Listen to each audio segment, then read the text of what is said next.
record low bond yields, concerns about changing monetary policy from the extraordinary levels we've had since the financial crisis, and rising inflation means that investors are really looking at new ways to look at their fixed income portfolio.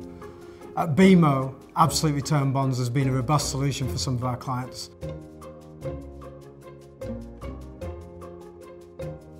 We're aiming to deliver this and provide a solution to clients which provides them greater certainty in this low yield environment. We aim to deliver this greater certainty in three key ways. Firstly, by embedding a yield from the global universe of corporate securities and particularly aiming at shorter dated maturities. Secondly, by adding diversified return from global macro, global interest rates and global currency opportunities. And thirdly, and more importantly, by embedding a risk management and risk control procedure around the overall portfolio. The focus of the core portfolio is on shorter dated maturities, and that allows us to reduce the cyclicality of the portfolio to market movements. Secondly, our credit analysts focus on companies with resilient business models, which we really want to own through the business cycle. And finally, we focus on where real market anomalies exist due to traditional guideline constraints. The securities within this core portfolio are really securities we're happy to own to maturity. And the portfolio can benefit from this buy and maintain type of strategy because it reduces transaction costs significantly and therefore is not a drag on portfolio returns.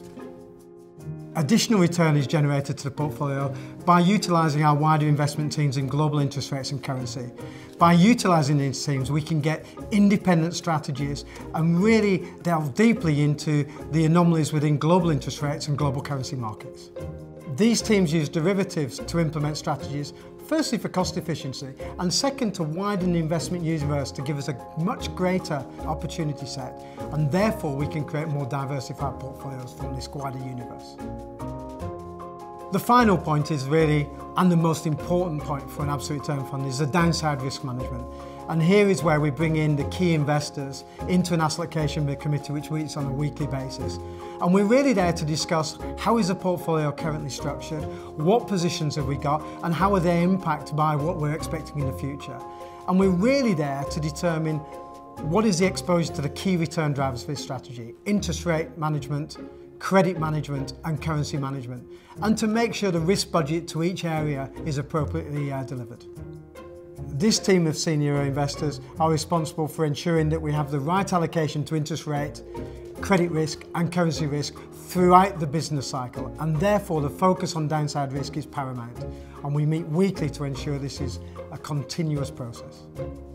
Given concerns investors have had with fixed income over the last few years and their concerns going forward, we're seeing our strategies and absolute return bond strategy used in a number of ways. The primary one is really the delegation of key risks to a set of investment professionals who are going to take that decision on behalf of clients. By moving from an index-based strategy to a cash plus strategy, that delegation has happened. Secondly, we're seeing clients who have moved to an LDI structure and really embedded duration in their LDI capability are wanting to have a collateral pool of cash which is really working a little bit harder for them. Therefore, an absolute return bond strategy with daily liquidity can provide that type of solution. It's working your cash a little bit harder than putting in a pure cash fund.